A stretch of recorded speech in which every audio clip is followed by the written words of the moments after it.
Hey pals, welcome back to Raising My Voice. My name is Mads, I am the host, and today we are talking about my mental health. I feel like mental health is such a huge piece to not only my career goals, but like honestly, everything that I do in my life. And I feel that a huge part of the drive behind this platform and my goals in life is spreading awareness on like truly the impact that mental health and mental illness has on people, because it's really hard to explain the scope of it as somebody who's had like a lifelong struggle. I did talk a little bit about being at my lowest point and that kind of starting my journey.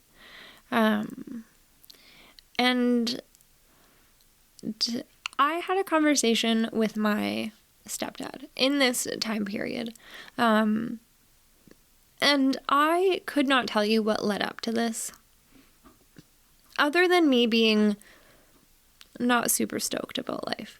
And normally I would call my mom in that situation and like, I think just as a kid, want my mom to have the answers and to fix the situation for me and like tell me that things are going to be chill, and that's not Stacy's strong suit. She like sometimes she has the answers, but if she doesn't have the answers and I'm frustrated, we do not fucking communicate well. So that quite often would lead to like bigger emotions. And somehow during all of this, I ended up talking to my stepdad, and I just remember telling him, I don't know why I called him my stepdad. I remember talking to Dad, Curtis, and telling him that I wasn't stoked about life and that I didn't know what to do and that I just like really didn't like anything. And I just remember him telling me that I had to build a life that I liked, and like telling me that he had been in a similar place in his life, or similar places, that he's had similar struggles. So he just told me that he has had similar struggles and that I needed to work my butt off to build a life that I liked. And that sounded like such bullshit fucking advice at that time, when I was just like in my apartment really stressed about literally everything going on, and felt like I was drowning with like no actual help. And that's like what he said to me, and I was like, fuck you, buddy. But I feel years later, I feel like that was one of the most impactful things that someone has said to me on this journey. So I feel like it's hard to put words to the mental process that it took to like dig myself out of that place. But like I didn't have myself, and we'll get a lot more into my mental health. Trying to put words to any mental process, specifically when you're like digging yourself out of spirals like that, is really hard. But I do remember that one of the first things that I started focusing on was catching my thoughts. And I feel like this has looked different to me as I have progressed. But initially, it was just because this was before I had started doing any form of growth and before I was any form of like aware. And I just was recreating these dysfunctional dynamics and just like replaying out the same shitty roles. And like they weren't healthy. They weren't good roles to be playing out. And I didn't have the skills to deal with emotions. I wasn't ever taught how to handle my big emotions other than to not. And like I can't not do big emotions. I like that, just that if I try to not handle my big emotions, it makes them worse. And it makes them even more uncontrollable. So I like at this point, I had zero control over my emotions and over my temper. And like, my reactions were They were something. And the first step that I took was actively deciding that I was going to try to start catching my brain as early as possible in like a thought spiral like that. And especially if I was worked up, I was going to be like, hey, we're being a grumpy ass bitch right now. And that was work. Like that, I say things and that's literally rewiring my fucking brain. I can't explain the process that went into that other than just deciding that that's something that I was going to do. And it wasn't a quick process. It's something that took a lot of time. This has been a 5-year journey, and I feel like I've only now started to really see the full benefits. It takes a lot of commitment. And it was a decision that I wanted to be better and I wanted to do better. And making the choice that I didn't want to be shitty anymore. And then around this time is when I actually allowed myself to start accepting spirituality into my life. And I feel like I am a witch. And my life is so full of magic, and I feel like my life has always been full of magic, and I haven't been super aware and conscious of it, but it's like I'm a magical ass human, and my life has always been magic.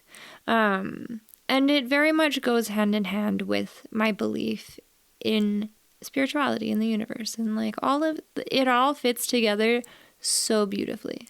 And this was the time that I really started to open up to that. And I do understand that I was in a time of complete mental crisis, and I didn't really have anything but myself and hope in something, and it makes entire sense that I was looking for a higher power and a greater order to things to make me feel comfortable. That's a very human thing to do. So that was kind of the beginning of the journey for everything, and I feel like magic has played a really large part, and we will definitely get into that. But this was also, I feel, one of the last times that I was fully actively suicidal. And I feel like anybody that has been suicidal for long enough, unfortunately, knows that once your brain goes down that thought process path enough, even if it's just the passive thought, that's kind of just the way that your brain goes all of the time. So even as somebody who really enjoys my life now, and I am on a good balance of medication, I think, and things are cool, I still have times where I get slightly overwhelmed, and that's my brain's immediate response. And I have to be hey, that is not a proportionate response, and also not what we're fucking doing here. But that was, I feel like, the last time that I really actively didn't like existing. And I have attempted a couple of times in the past. That wasn't one of them. I feel like a couple of months prior was the last time, so it's been probably 6 years. Maybe my time really doesn't exist for me, so 5 to 6 years I feel like since the last attempt. And this started when I was a teenager. I feel 15, 16 I already super didn't vibe with life. So it took me quite some time to even really look at that and be maybe I should do something about it. Being able to catch a thought process early really did just lead to me being able to explore my thought patterns, which has been super hugely beneficial. And I have been able to figure out that the moments in which I don't want to be alive the most, usually, are moments where I'm just super fucking overwhelmed. And I don't have answers or resources, and I feel like I don't have access to anybody with answers or resources, and I feel hopeless and overwhelmed. And I have learned to catch that feeling a little bit earlier on, usually, and be like, hey, we're just gonna hang out. I can't always. Sometimes it does get to that point. I feel like there's a lot to be explored with this. But I have a for sure phobia of death.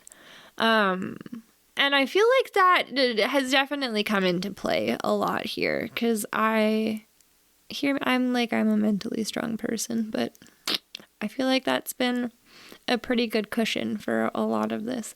There is a difference between being actively and passively suicidal. And I, for years, was just constantly always kind of passively suicidal.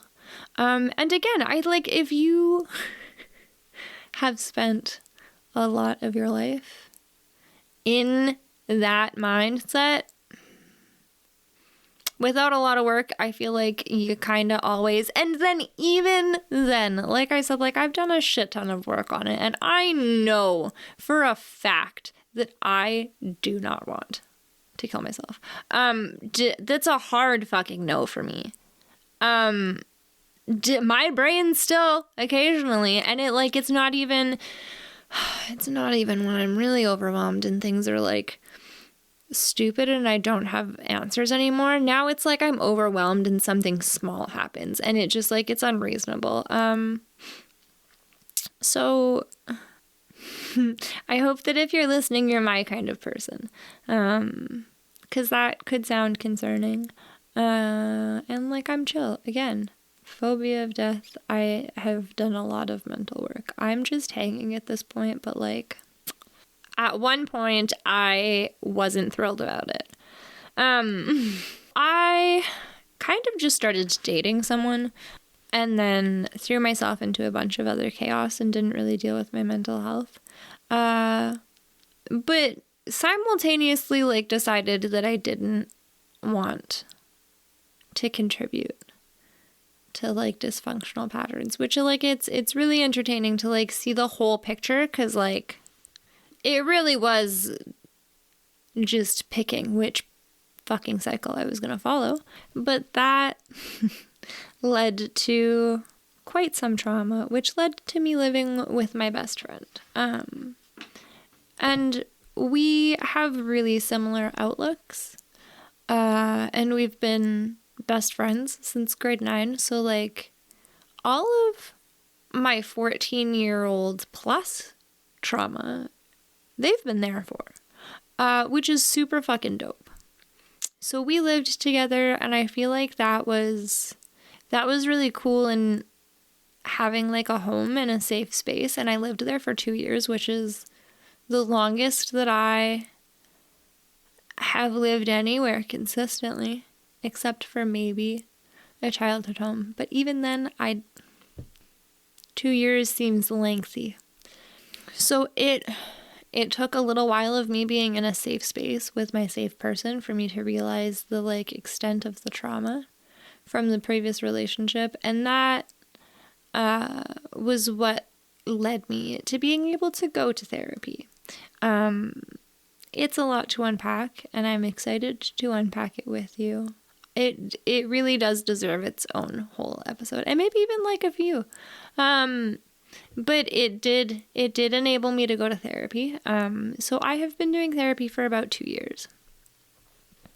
And a little while into therapy, I decided that I was going to also start seeing a psychiatrist again. And I have seen a couple, 2 specifically prior to this psychiatrist. Both of them have put me on medications, but I have been diagnosed with bipolar, some form. I've been diagnosed with whole bipolar. I've been diagnosed with bipolar type 2. I've been diagnosed with unspecified bipolar. I also have been diagnosed with BPD. So I was put on a lot of antipsychotics and antidepressants, because if you have either of those, you kind of have to play the balance game of like, you can't have too much of one medication because then it'll throw you off the other end of the spectrum. And I fucking hated medication every single time. I hated medication, and I like had been ingrained to believe that medication was the fucking devil to begin with. So I already wasn't stoked about trying it. And I just, they always made me feel really gross, and I didn't like any of them. And I did just stop taking them, which like you shouldn't do. Don't do that without talking to your psychiatrist. That's a bad idea. But I did, because YOLO, I guess. So I started seeing my therapist. I chose her specifically because she did art therapy, and I fucking love art. And I've always really been drawn to being an art therapist. So I was really excited to get to engage in art therapy. And I felt like it'd be beneficial for me. And she was really neat. I liked her quite a bit. I saw her for actually almost a year, and I didn't realize that I had seen her for that long. But I feel like she did help quite a bit. She helped me unpack some big things that I really wasn't aware of prior to seeing her. And then I hit kind of a wall in my mental health again, where I was definitely slipping back into my depression, and I had been for quite some time, and like nobody had caught it. Not me, not my therapist, not Brianna, not my partner. None of us. Sorry, I don't know why I emphasized partner. He was just chilling. But there was also, I feel like this was when things started to get kind of rocky for the first time in our relationship, and there were a lot of other factors, but one of the big factors being that I am really codependent, and that's just kind of what I gravitate towards in the form of a dynamic in a relationship. And like, of course it is, because that's what happens, and it's an abuse cycle, and I'm just reliving it out until I stop. And there's a lot to unpack with this one as well. But this was right before I had planned on moving quite a substantial distance to be with my partner. And things got a little bit shaky.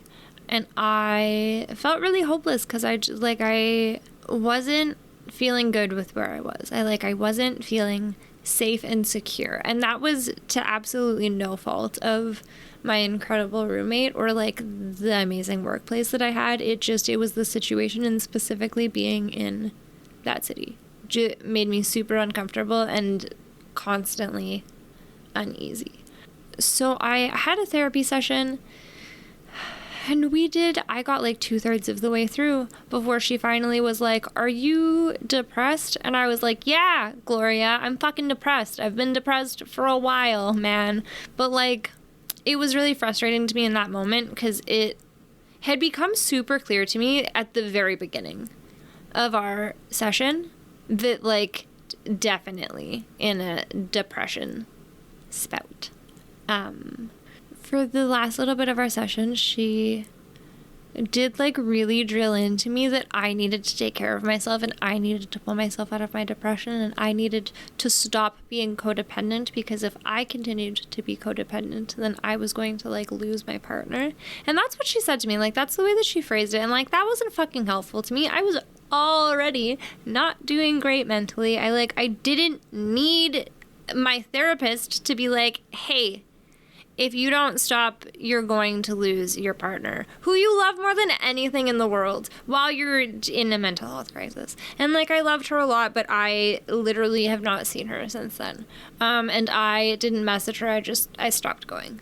And I didn't go to therapy for a little bit because I had a rough experience. And if you suffer with mental health, you know specifically how daunting even the process of starting therapy can be. Starting to look for a therapist, actually starting therapy, and then actually going consistently. Like, it doesn't get easier, especially if you have a lot to unpack when you go in. Sessions don't feel great for quite some time.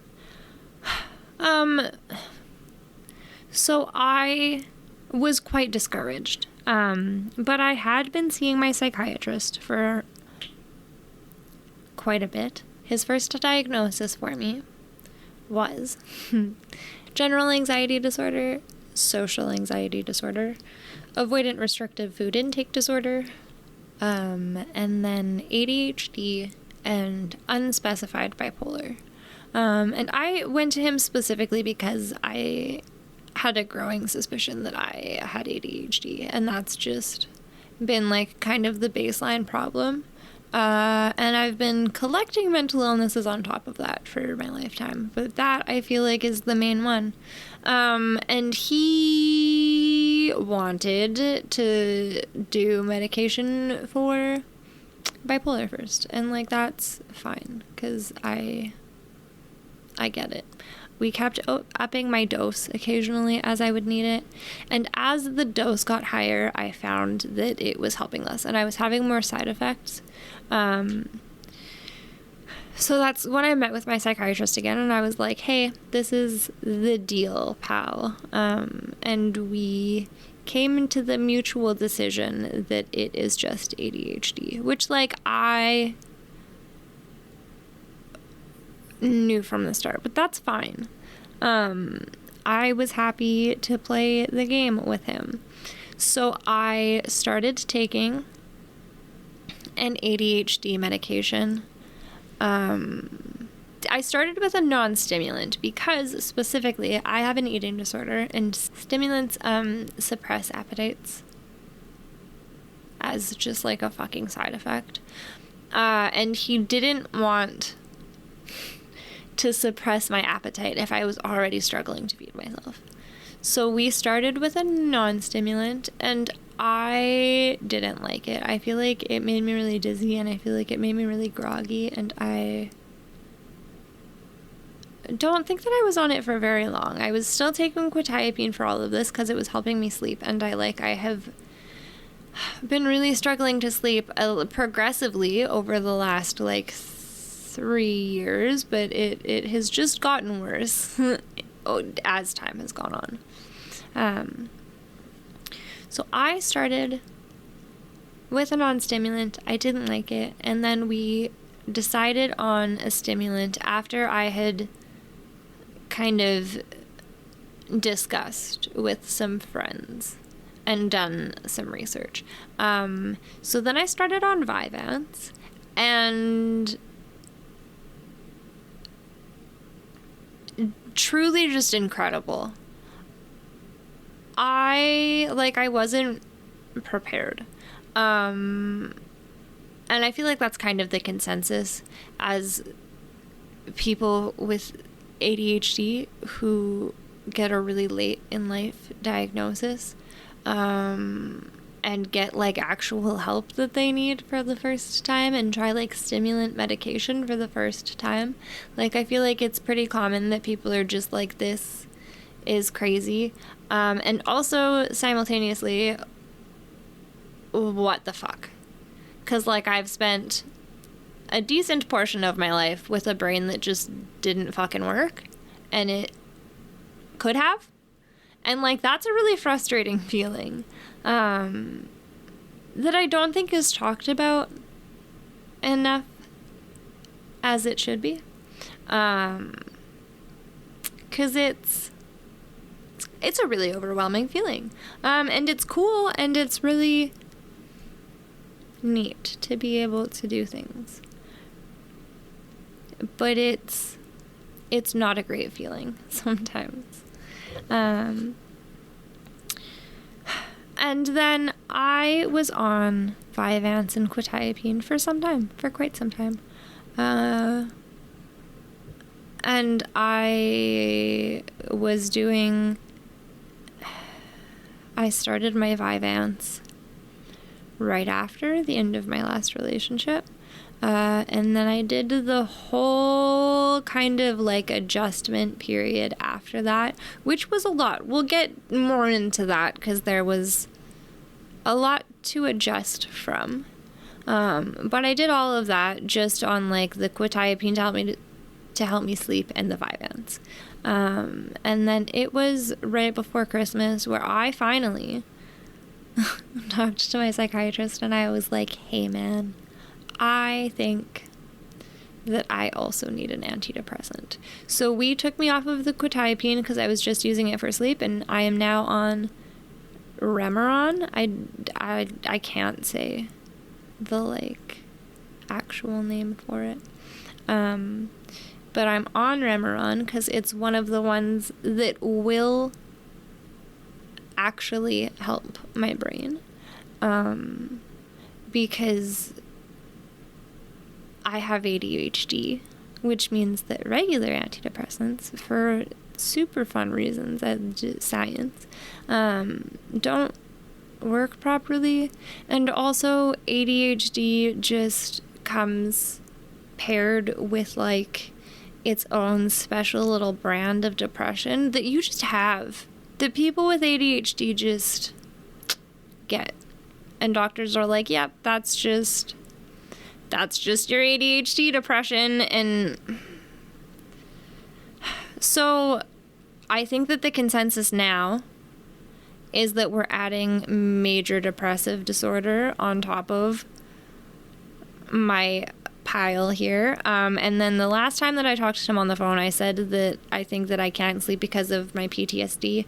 And he just asked if I was seeing a therapist and like did not at all fight me on me having PTSD. So like I don't think that bodes well for me. I'm gonna discuss it with him further, but I don't need to discuss it with him further. I absolutely have PTSD. If CPTSD was like researched and adopted into the DSM, that I have that for surezies. So that is my medication journey. The psychiatrist that I am seeing now is my favorite, and I will continue to see him. But he is a psychiatrist, and he's not there to listen to my problems and to make me feel better. He's there to pick out the things that I say and put them together in a puzzle to figure out what is causing what in my brain. And like, he needs to know a lot of information to put that puzzle together properly. And it's a really abrasive process. Anytime that somebody tells me that they're going to see a psychiatrist, this is kind of what I warn them. But like, he's not chatty. He asks me questions and then he just like types and he doesn't say anything to me. And like, they're not fun questions. I'm like, hey man, I can't feed myself. And he's like, why can't you feed yourself? And I'm like, my brain just doesn't let me sometimes. And then he just goes silent and like types on his keyboard, and then he just like asks me more questions. And it's an overwhelming process, and you kind of have to be prepared for that.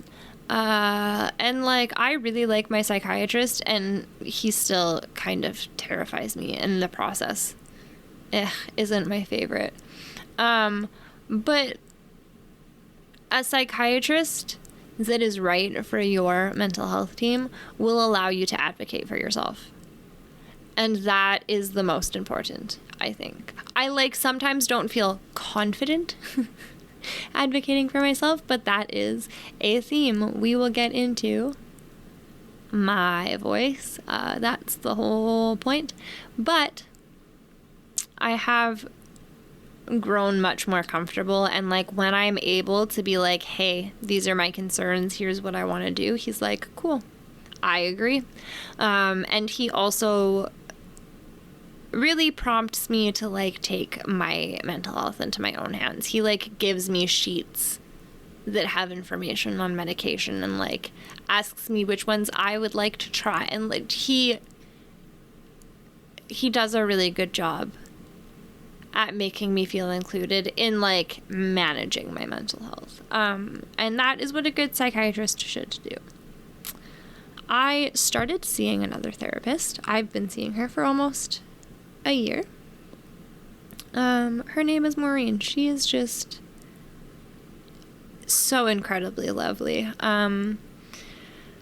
I chose her probably specifically because she reminds me a little of I can't even say a little bit. My grandmother's name is Noreen.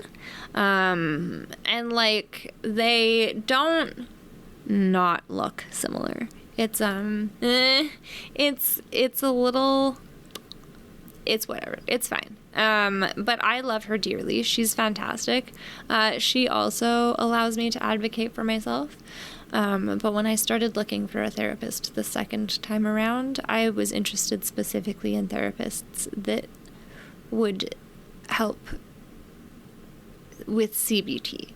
Because that's kind of one of the consistent things that comes up. And like one of the most beneficial therapy modalities specifically for all of my mental health concerns. Like anytime I've looked into something for a mental health concern, it has been like, you should do CBT. So I did take my time and I got comfortable with the idea of going to see a therapist again. And then even when I started seeing a therapist, it's still overwhelming. And I am still kind of nervous when I talk to her that I'm going to say something and she's going to be like, hey, you're not doing enough and things are your fault. Because that's really how it felt in my last session with Gloria. And I know that that's not what her intention was, but that is really how it felt to my brain. And I'm terrified to feel that way again. But Maureen would fucking never.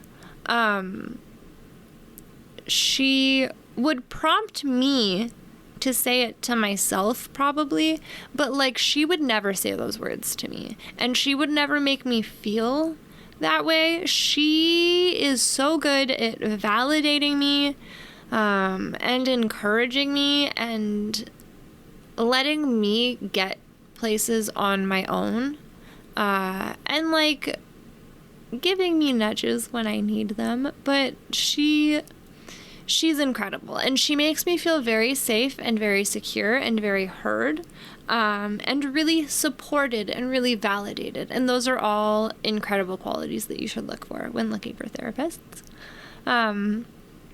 But I would like to confirm and validate anybody's experience that these are both really overwhelming things, especially to start. Especially because, unfortunately, a lot of the time we don't start them until we're already struggling. And also, unfortunately, not all mental health practitioners are built the same, and not all experiences you have with mental health professionals will be good. And that fucking sucks, especially when you just need answers and help and resources, and you just meet people that you don't vibe with, that don't help you in the ways that you need. So I hope that you give yourself the time and the space that you need to feel comfortable tackling this issue. But I do hope that you get to a point where you feel comfortable looking for the people that deserve to be on your support team. Because I have 2 incredible mental health professionals, and it took some trying, but they are definitely the 2 that belong on my team. And as long as you're committed to the journey, And to advocating for yourself and to making sure that you feel safe and secure, you will find those people. I do feel like I want to get into my mental health a little bit more. I think that I'm going to we might do like disorder specific episodes, because I feel like maybe mental health concern specific episodes, because I feel like there's just too many of them for me to put in one episode, and to fully explain the impact. So this has been, I guess, a general overview of my mental health and kind of the process that I've gone through to get to this point where now I am on a really solid balance of medication with a really clear picture of the mental health concerns that are impacting my life, and also a really solid team of mental health professionals and support, and like a good idea of coping mechanisms that actually help. And I'm excited to explore this more with you. Mental health is one of the things that I'm the most passionate about, and that will be a very large focus, as well as obviously domestic violence and trauma recovery. Thanks so much for listening. I will chat with you soon. I don't like that. I don't ever really know how to end it. I'm such an awkward little fuck.